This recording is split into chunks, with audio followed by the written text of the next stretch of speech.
Seit ich Drogen konsumiere, hat sich einiges verändert in meinem Leben und ich würde halt schon sagen, dass sich vieles auch zum Besseren verändert hat.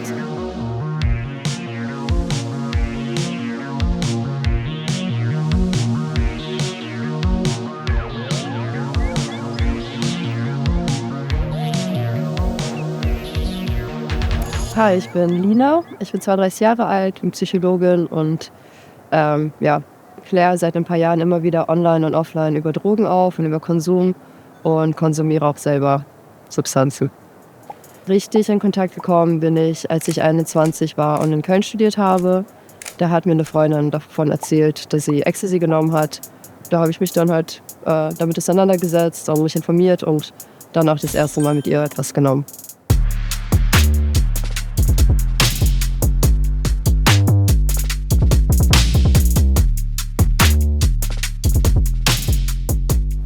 Akut würde ich sagen, dass ich es halt mag, in Zustände zu kommen, die ein bisschen außergewöhnlich und vielleicht auch ein bisschen weird sind. Und da helfen sie mir halt bei meinem Overthinking, einfach da wirklich ein bisschen aus meinem Kopf rauszukommen. Und im Nachhinein ist halt aber gerade eben bei Ecstasy, was halt voll auf deinen Serotoninhaushalt wirkt, damit rechne ich dann halt, dass die nächsten Tage vielleicht emotional ein bisschen low sind und erinnere mich halt auch daran, okay, dir geht's jetzt nicht scheiße, weil dein Leben scheiße ist, sondern dir geht's vielleicht jetzt scheiße, weil dein Serotonin nicht mehr da ist gerade. Das ist auf jeden Fall kritisch zu sehen.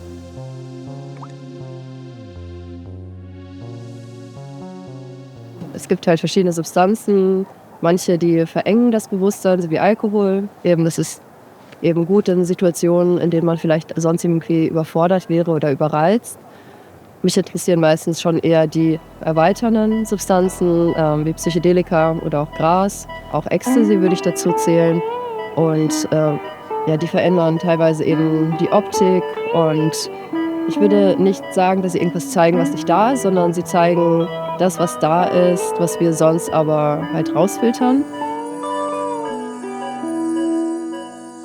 Ich bin die Steffi, ich schreibe momentan meine Masterarbeit und bin Teil der Arbeitsgruppe der pharmazeutischen Analytik. Drogen ist in der Pharmazie prinzipiell jetzt kein negativer Begriff, sondern jede Substanz, die eine gewisse Wirkung auf den Körper hat, wird als Droge bezeichnet. Und wir kennen das alle selber, auch Zucker oder Nikotin oder Alkohol sind in irgendeiner Art und Weise Drogen. Laut den Jahresberichten von Check-It in Wien oder von Trip Dogs in Graz zum Beispiel sind immer wieder einige Substanzen mit Zusatzstoffen gestreckt. Besonders aber im Speed ist meistens Koffein dabei.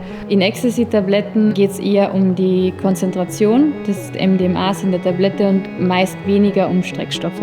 Also es haben schon auf jeden Fall Leute, die ich kenne, schlechte bis sehr schlechte Erfahrungen mit Drogen gemacht. Ich persönlich hatte auf jeden Fall Momente, die herausfordernd waren. Und sonst habe ich eigentlich vor allem mit Alkohol schlechte Erfahrungen gemacht, weil es eben dann mein Bewusstsein irgendwann so eingeschränkt hat.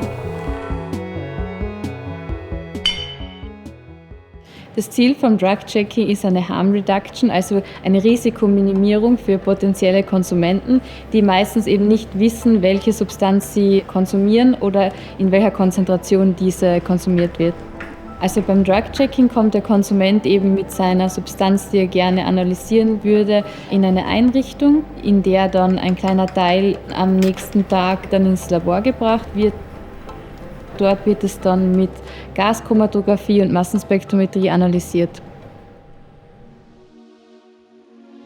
Also was ich abschließend noch sagen möchte, ist eben auf Safer Use zu achten, immer zu schauen, dass es einem gut geht, wenn man was konsumiert und nicht aus negativen Gefühlen was zu konsumieren, um irgendwas zu kompensieren. Ich glaube, wir müssen als Gesellschaft unser Bewusstsein erweitern und daran arbeiten.